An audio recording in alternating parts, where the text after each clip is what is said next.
As Honorable Speaker, I hold brief for the Senator for Nandi, and I'm hoping that the fact that I read them will not deny me an opportunity to speak to the statements.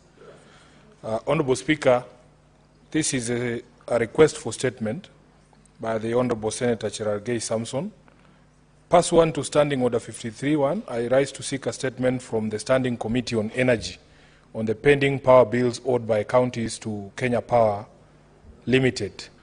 In the statement, the committee should provide a list of all counties that have unsettled power bills to Kenya Power, indicating the amounts per county and the period the bills have been accrued.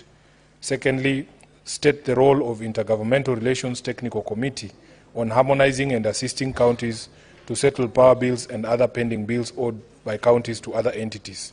Thirdly, explain the reason that led to the recent confrontation and institutional and clash between Nairobi City County Government and the Kenya Power Company, providing details on the status of resolution of the stalemate and a clear way forward to avoid such altercations and interference of service delivery to the public in future.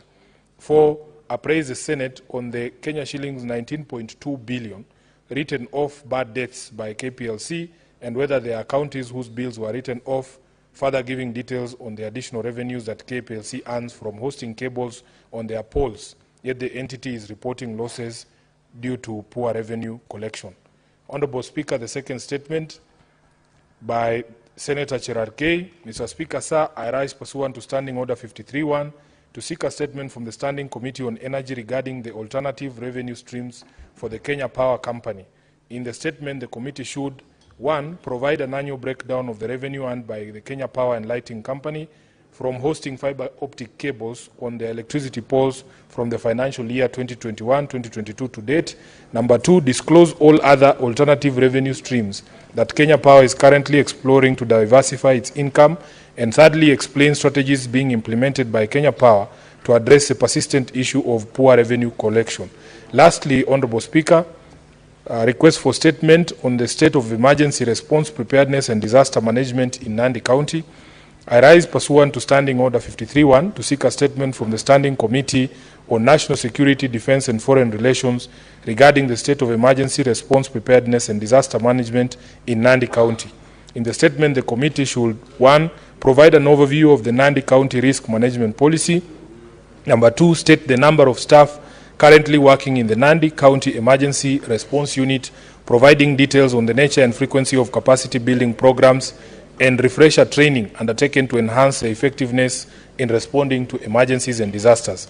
Thirdly, provide details on the operational state of all ambulances and firefighting engines in Nandi County, explaining the many reported instances of ambulance breakdown during emergency response. Fourth, explain why the county government of Nandi has not established emergency response centers outside Kapsabet town, thereby subjecting residents in those areas without the centers to significant losses occasioned by delayed response. And finally, indicate the level of utilization of the Nandi County Emergency Fund, explaining why the fund was not utilized to compensate traders affected by the fire incidents at Kaptumo and Chepterit trading centers. Senator Samson Cherargei, Senator for Nandi County. I thank you, Honorable Speaker. Senator for Kirinyaga County, Senator Morango.